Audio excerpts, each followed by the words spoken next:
All right, Michelle Icard, welcome to the Paesanos podcast. Thanks for joining me. Hi, Sean. Thanks for having me. So, you are an expert in adolescence and middle school aged parenting and kids going through whatever they go through in middle school. And I know you've been asked this lots of times because in my research and in some of the conversations I've listened that you've been a part of, people often say, why in the world would you become an expert in children of that age? Because it's a tough age, and anyone who is a parent, or in my case, who has young kids in my life through a relationship or through my nieces and nephew, knows that there's a lot happening at that age. So I hope that we would start by you just talking a little bit about what drew you to this work that you do. Sure. I would say that I am an expert in as much as anyone could possibly be an expert on this age because it is an ever changing, ever evolving, ever surprising age group. And that's why I love it. I was drawn to it because I think kids in early adolescence are fascinating and they are evolving and they're developing a sense of self and who they are in the world. And that's chaotic and also important and interesting. So I've been doing this work now for 20 years and I love reading about this age and diving deep into the research on it and spending time with kids this age. So that's kind of what attracted me to it is a little bit the volatility of it, I think is interesting. And what has sustained my interest in it, I think, is the hopefulness of it, that kids this age really do represent change. They're constantly changing before our very eyes, physically, emotionally, developmentally, intellectually, and that represents a great deal of promise for us, I think. So that's what I love. Yeah, and anyone listening to this can certainly think back to when they were that age and all of the volatility and change and all of the things that you just mentioned, that we all went through ourselves. But for many people, and for myself included, we didn't have this added complexity of the internet and the cell phones and social media. But now that's just a reality. And I think that's the one that we're going to focus most on today.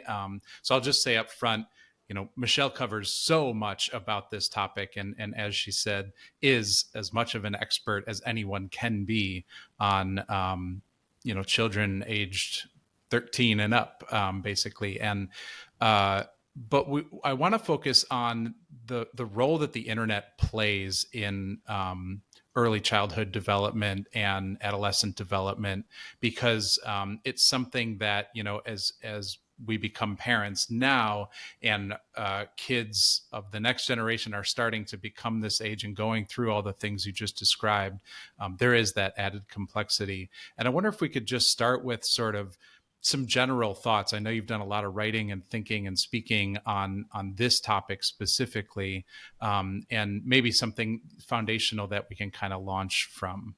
Sure.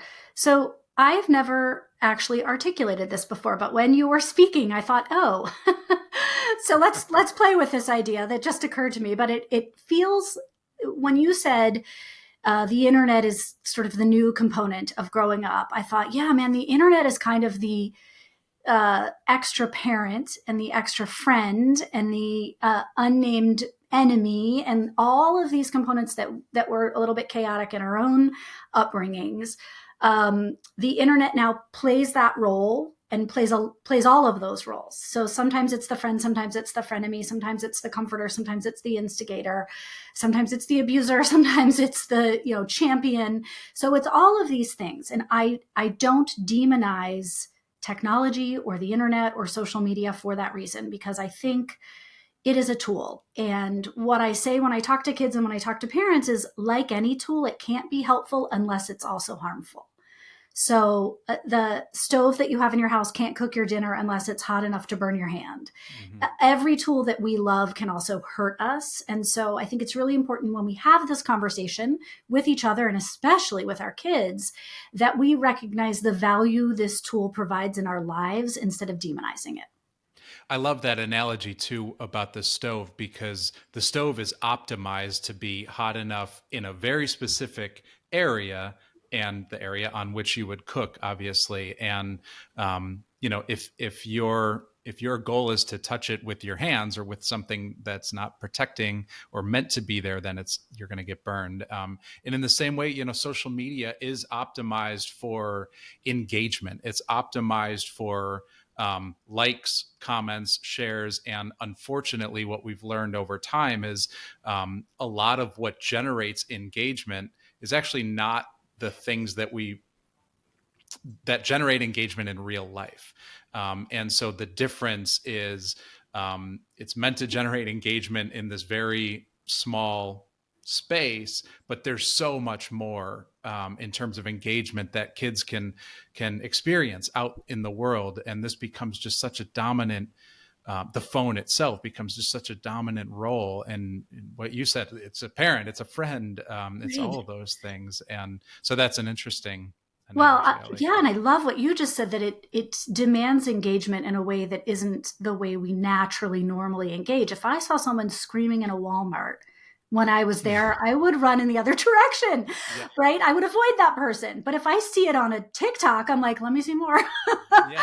I got to watch this fire burn, right? So that's me, an adult with a formed sense of who I am, watching from a safe distance. But it's a different thing when kids are forming opinions about who they are and what they believe in, and they're watching. So again, I'm not totally for or against, but I want parents to have conversations like what you just said. Like, how does Mm-hmm. this mimic, or how is it the antithesis of our real lives? Well, what's the biggest source of fear that you think parents have when you're having these conversations or you're giving talks? And you get a lot of questions, I'm sure. What is the number one fear that you think parents have as their kids start to become an age where social media is just part of everyday life? I would say that there is not one that I can broadly say all Okay. parents share, but I will say there is a group of parents who fear the worst case scenario. Mm. And for them, that is, my child's going to be groomed online, picked up at 2 a.m. from our driveway, and taken off as a sex slave. Mm-hmm. I mean, just like the absolute weirdest thing. And, so that is one bucket.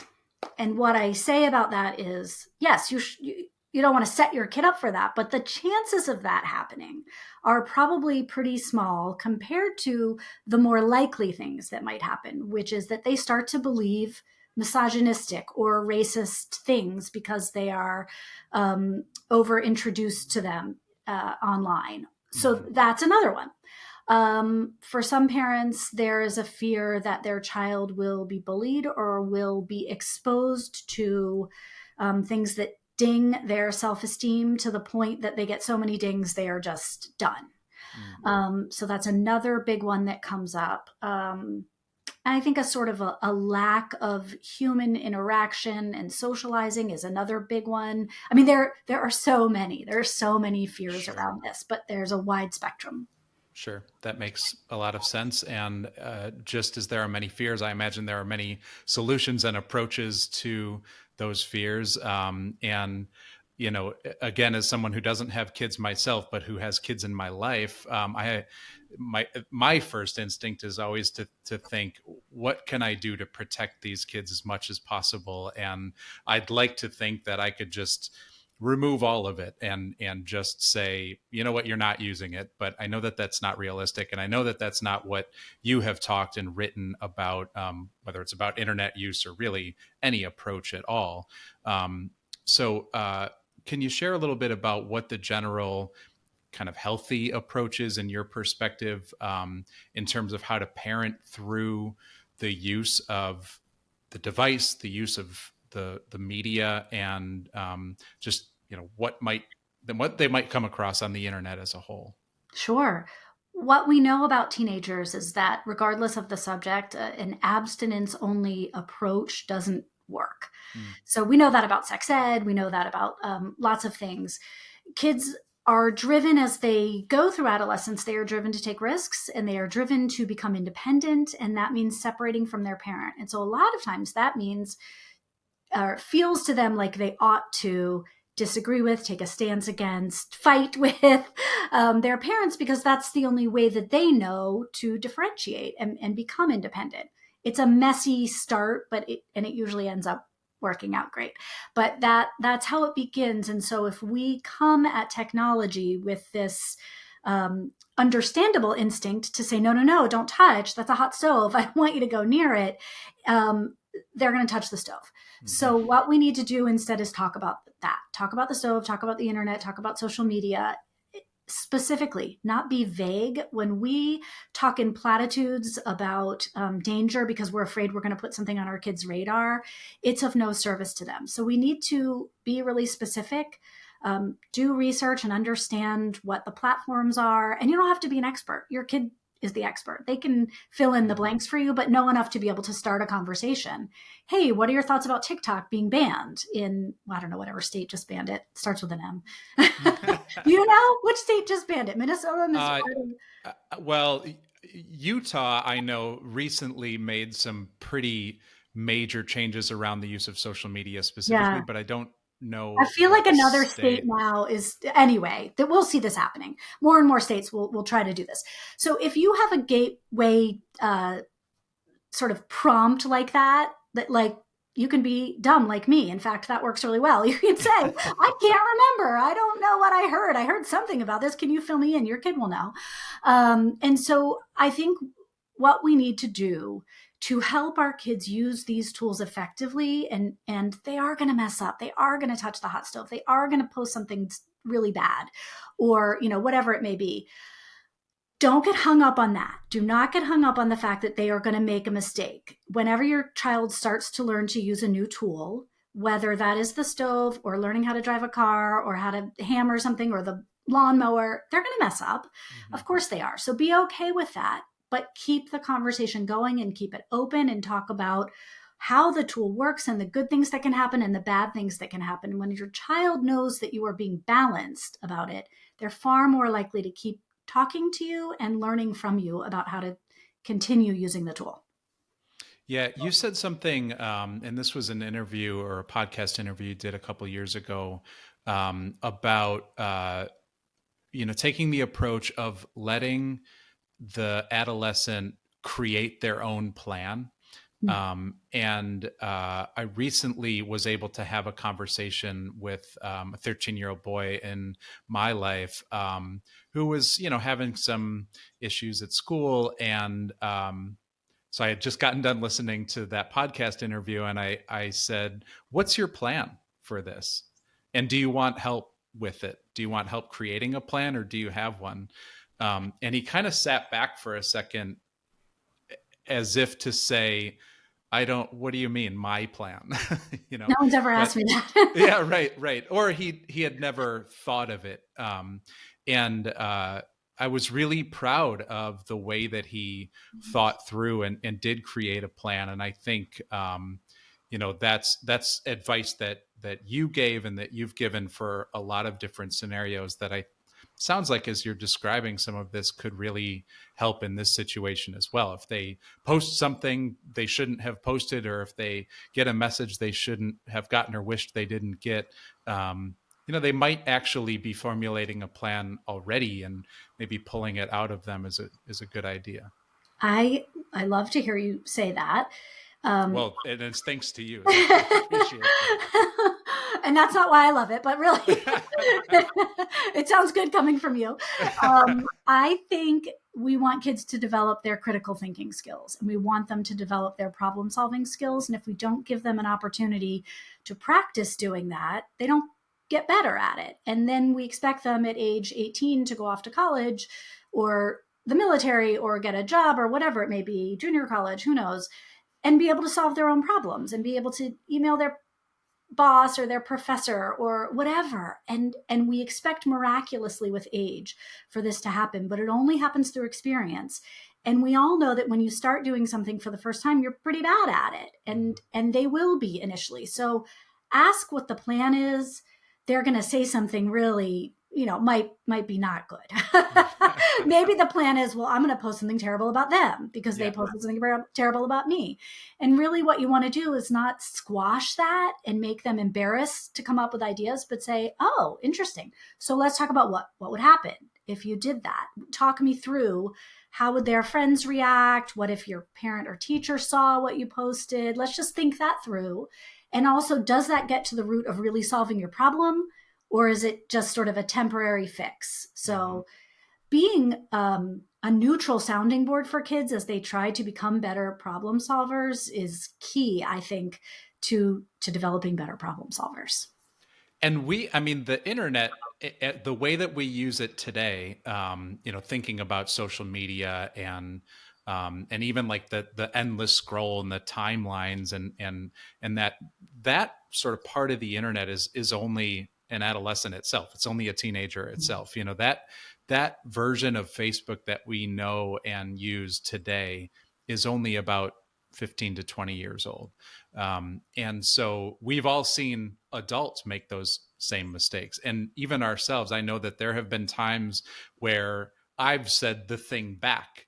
And now I know just not to engage. Now I know that, I just don't want to have those types of conversations. But I had to experience that for myself, even as an adult, and go through all of those phases of social media because it hasn't been around that long. And so, of course, kids are going to do the same thing and they're going to see the same results and ultimately know better not to do those things in the future. It's very hard for anyone to learn from someone else's experience. Mm-hmm. It's why our kids don't learn when we say, here's a mistake I made, don't make the same mistake.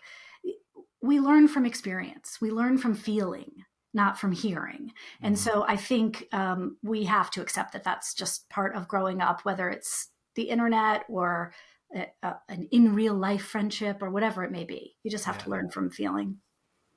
Now, you've established some pretty in-depth programs for both girls and boys. You have Athena's Path and Hero's Pursuit. And these are programs that work with kids in their own community week after week after week. And these are programs that are designed, as I said, specifically for girls or for boys. And I wonder, as you've developed these programs and as you've come across the unique ways that girls and boys develop and change through adolescence and the experiences that they have, I wonder if you can talk about how those experiences on the internet might be different for boys and girls and the way that the internet could be potentially helpful or harmful for each group. I can talk about it anecdotally. I don't have, so there's been some really interesting research recently about girls and the internet. There may be some about boys that I have not seen that is specific, but I don't have a lot of great research on boys and girls using the internet differently and how they benefit or are hurt by it. But I can tell you anecdotally that what I'm hearing from parents and what I'm seeing in my work with regard to boys, and this sort of goes back to your question about what is one of the biggest fears, a lot of concern around boys being influenced by male influencers. So people like Andrew Tate, for example, he's the big name out there, or other people who are spreading really harmful ideologies, and young boys tend to be sensitive to that. And defensive of that. So that's a big thing. And for girls, I see it more, their use and parental concern more around relationship building among their peers, and also concerns about what they are internalizing in terms of body image and that kind of stuff. Though I really see that entering boy territory almost as much as it does for girls. Yeah. So I think the gap is closing, not in a great way, but in the sense that we are seeing these issues cross genders. I don't know if that answers your question. I think it's really a complex one, but I would say boys and girls are using the internet differently. Boys certainly, we know, use it more for gaming. Plenty of girls love games and love gaming, but we know percentage wise that more boys do. And we know that boys are more into YouTube than girls. And so they're seeing more of these recommended videos that we're talking about. And girls are a little bit more relational at an earlier age. And so they're more interested in things like Snapchat and places where they can converse, although boys are conversing while gaming. So, Sure. yeah. Sure. Well, that makes sense. And I appreciate that insight. I know that the book that you've got over your shoulder there, 14 Talks, is really great. And I've got a copy of it myself. It's one of those books that you go back to time and time again, and not to read it cover to cover, but to really pick out the resources, in each section of the book. So thank you, first of all, for putting that into the world, because what an incredible research for even people like me who don't have kids myself. Thank you so much. So one of the concepts that you address in there is this idea between independence and kids seeking independence, either through isolation or through exploration. And I wonder if you could just kind of talk about that and what the difference is between those two. Sure. At the beginning of adolescence, we see kids develop this need and this urge to become more independent. And there are two ways that they sort of strike out. One is through exploration, and that's exploring the world around them without a parent nearby or a guardian. So that's riding their bikes further distances, going to visit friends without parents being there as part of the play date, going to the mall unsupervised, these kinds of things. That's exploration or exploring their world. And then we have isolation, and that is cocooning, essentially, often in their bedrooms. So that is what many parents report as kind of the dark times when their kids go into their room and shut the door and they don't want to come out for family game night or movie night, and they don't want to go to the store with their mom anymore or their dad, and they're just like, I want to be alone in my room. And that can last for days before, they'll come out to eat, but then right back in, headphones on, in their room. That's a really important part of growing up. It's a safe way for kids to explore being independent with a safety net there of the parents are home and they're not out in the world alone, but they are deep in their thoughts and deep in sort of discovering who they are apart from their family. Mm-hmm. So when I read about that and I learned about that concept from you, I realized that I kind of use my phone or the internet as a whole for both of those things. I might use it for isolation. I might, dig into the New York Times crossword app for a long time and just want to kind of decompress and be on my own. And I also might use it for exploration. I might, look up topics that I'm interested in. I might try to improve my golf swing on YouTube. Do you find that children are using it for both of those things, or is it even a tool that we should be thinking about in terms of independence and a tool that adolescents should be using for that level of exploration? I think that's brilliant, and I'm going to use it in my talks going forward. Yes, it is the perfect tool for isolation and exploration both. And I think with teens, we see it in just the same ways that you're talking about. Maybe they're watching YouTube videos of ways to do their hair, right? And sort of tutorials on things. And that is a way of isolating. It's also a way of exploring. It's almost the one place where you can do both of those things at the same exact time. I can isolate from my family, be in my room, and be exploring the larger world through this device. So that's really good. I like that. I hadn't thought of it that way before. But I think that, so we have to be thoughtful about how we talk about it. Again, not demonizing it. But also being very cautious that it is a gateway to the world. And there's a lot of stuff out there that your child can be exposed to. Some of it is blatant, and we understand that. Some of it is Andrew Tate, and we get it. There's a video from a guy, and he's not good, and we understand that. And some of it is more subtle. So it's just not knowing how many times your kid is seeing people post photos of events that they haven't been invited to, right? Mm-hmm. That's the subtle side of things where it's like, gosh, someone's not putting this in my kid's face, but they are being exposed nonetheless. Several years ago, you wrote about this decision to kind of stop monitoring, that you stopped monitoring your kids' texts altogether. But when you wrote about that, you also said that tweens are biologically and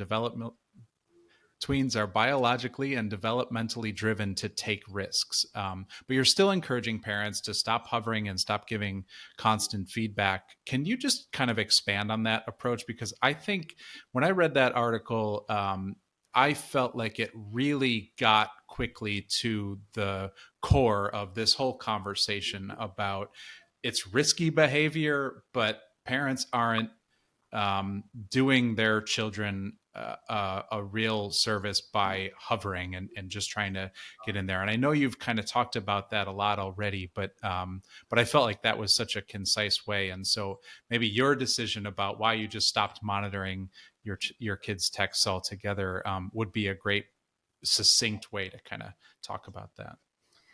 Well, I think it's important to begin by saying initially you should. Mm-hmm. When your child first learns how to use a phone, when they first get iChat or whatever device they're using to begin communicating with friends, you're going to want to be aware of what they're doing and what they're saying. And so initially with your child's understanding of this, you monitor. You take note and say, okay, listen, hey, I saw that you sent your friend 15 texts when they said they were having dinner with their family and couldn't talk right now. Let's just talk Mm-hmm. about that. And I would like for parents to probably focus more on etiquette initially than on those big, broad fears of, is my child going to be abducted? I'm not saying don't worry about that. Have conversations and safeguard against that, but balance that against the reality of what they really are probably doing that's not great online, which is sending a million cat memes to someone while they're at work, right? Mm-hmm. Yeah. So be sure to talk about the broad range of what you expect, monitor for a while to be sure that they're doing what you expect, and then slowly back off. So any parent who's monitored their early tweens text knows that they are incredibly boring. It's like, hey, sup, meme, emoji. Ugh. It just goes on forever and ever and ever. And that's great for them, but you don't need to get dragged down by how boring that is. Yeah. And the other thing that you don't need to get dragged down by is when things get a little bit controversial. So if someone says a little bit of a racy comment, or they use a swear word, or there's a your mom joke, any of those things are really common and normal. And it's a way for kids to feel like they are taking risks and behaving a little badly without anything really bad happening. Mm. So I know parents who've said, this kid is using terrible language on their text. Should I tell their mom? And I'm like, well, it depends. If they're just trying to have a little bravado and use some interesting words, it's probably not a problem.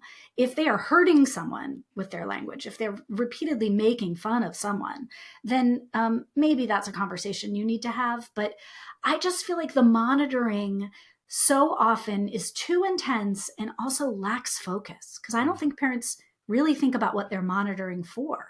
They're just like, I'm just looking for bad stuff. Yeah, right. And you don't really know what bad stuff is. So I think that requires a little bit of deep thinking. That makes sense. I work with a lot of clients who are hesitant to get on, put their companies, for example, on a site like Twitter, because they just don't know about it, or even TikTok. That's where a lot of the conversations are happening now. And one of the things that I recommend to them is just make an account, just go there so that you can learn what the language is like on Twitter versus LinkedIn or Facebook, where you're already comfortable. What are the conversations like on a site like TikTok as opposed to, again, Facebook or LinkedIn? And that's usually a good first step for business owners. And I imagine it's a good first step for kids as well, to just get on there and experience and listen and talk and have conversations, because that's when we learn what those like nonverbal cues are too. When people then don't respond or they just give you the thumbs up or something, we've learned over time in our own use that, oh, I'm talking too much, or I said something wrong here. And that might be something that kids can learn by just messing up on their own in a safe way. I totally agree with that. And I love the corporate analogy. It's one that I use often when I'm talking to parents. So I like that you said, this is how we advise businesses, and it's probably good advice for parents too. Parents tend to get overly emotional. It's really understandable. You love your child, you're invested, you're frustrated by your child, all these things. But if you can pretend that you are a supervisor to your child when they are driving you nuts or when they're making decisions that you don't agree with, and put some space between you and that kid, and think about, if I were this child's boss at work, if they were my employee, how would I give them advice here? It's probably not by screaming at them, we hope. It's probably not by telling them about things you did as a kid, how you messed up and what they should learn from. You'd give them, we hope, some really concrete, actionable advice. Here's what I'm seeing. Here's what I think could help you improve. Here are some areas that need work, and here are some areas where you're really shining, and almost take on that role of a boss employee. And it removes a layer of emotion that clouds things and makes it really difficult to work through. So I think that's really important when we're talking about parents and kids talking about technology, because parents get on their heels and they feel afraid and they feel worried or angry, and then kids stop listening. Mm-hmm. I want to shift gears a little bit and just talk about some of what you're consuming in terms of pop culture, either with your kids or without them at all. One of the shows that we just watched, and I've got an 8-year-old and a 13-year-old in my life now, and The Good Place was a show that we could all watch that brought up some interesting conversations, had, jokes that flew right over the 8-year-old's head, but was just incredible to watch. But I wonder, what you would recommend or what you're watching that would be a good one for us, because we're done with that now. So we're looking for the next thing.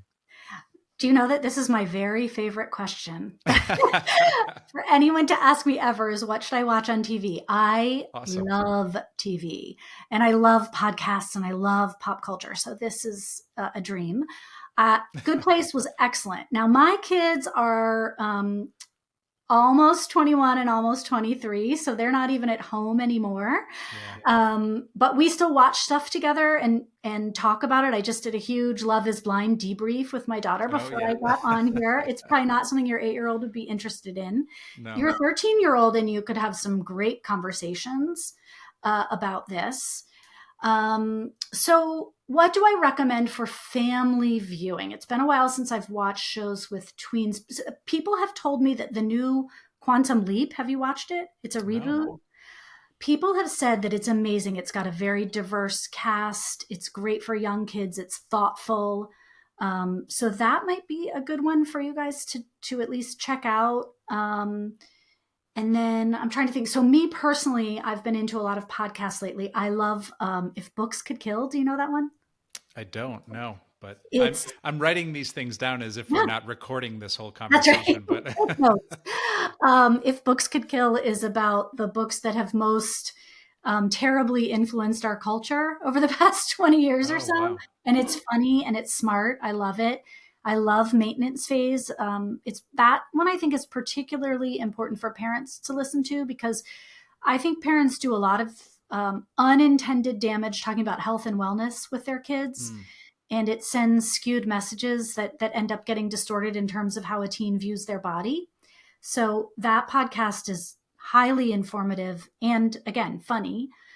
So those are my favorites right now. Thank you. Yeah, I'm a big podcast listener myself, and obviously podcaster. I love the conversations that Jon Favreau has on his offline podcast. If you haven't listened to those, you can kind of go through, just guest by guest or topic by topic. Some of them are fantastic. Some of them are, just kind of the dangers of the internet as a whole. But the concept is, the role that the internet plays, and it's similar to this podcast as well. So I would recommend that one to you as long as we're Great. chatting Yeah, about that's it. terrific. And I want to say, I won't do this for another 2 hours, but if you haven't watched Rutherford Falls, did you watch that? It's on Peacock. No, It's no. only 2 seasons, sadly, but it's a great family sitcom. Rutherford Falls. Yeah. Thank It you. touches on a lot of issues that will bring up good conversation, but it is a family show. You'll love it. Well, and the reason why I wanted to ask that question is because I think it's easier when a topic comes up naturally, and you're in a setting that it's easy to get your kids into. Let's sit in front of the television and have dessert, or just hang out together, and no pressure. Those things do come up, and it does bring up conversations that you could either have in the moment if that's the right time, or you can bring up later. And so I was curious from your perspective, what what would be good for those things, and I do happen to know that you like to binge Yes. TV shows. So I talk about it a yeah, lot. yeah. Yeah, you're smart. Using other resources as a way to prompt conversations is so comfortable for kids because they don't want you talking about them. They'll be suspicious that you think they've done something wrong, or you're bringing it up because you have a concern, when you really just want to open the door to good, robust, healthy, fun conversation. TV is often the way to do it. Yeah, that's a good point. I didn't think about, the fact that they might think, why are you bringing this up? What is the reason for this? And so you could even use Right. the television show as a cover for that. That's Yes. great. Thank you. Well, Michelle, thank you so much.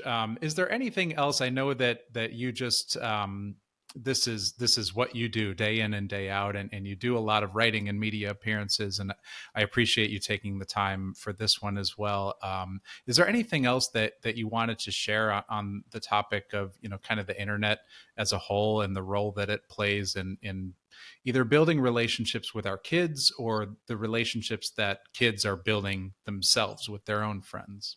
I would say um, find things to love about the internet and the role the internet plays in your family's life. Absolutely guard against the dangers as best you can. I mean, it's like we do with riding in a car. We guard against it as best we can. We know accidents are going to happen. So do that, but also find things that you love and that your children love, and find joy in those things and share them. So if that's a TikTok account you follow together, or if that is doing the crossword together on the weekends, whatever it may be, take an online class, do something with your child using that technology as a bridge to better communication, because it will work really well. Thank you. I know my homework this week is to build a Roblox character so that I can get a tour of Roblox, because I have not been in there yet, and I've been asked recently. So that's, I That's think, one way. adorable. That's Yeah. adorable. I hope you have fun. Oh, thanks, and thanks so much for joining me and for doing this. I hope you have a great week. You too. Thanks, Sean.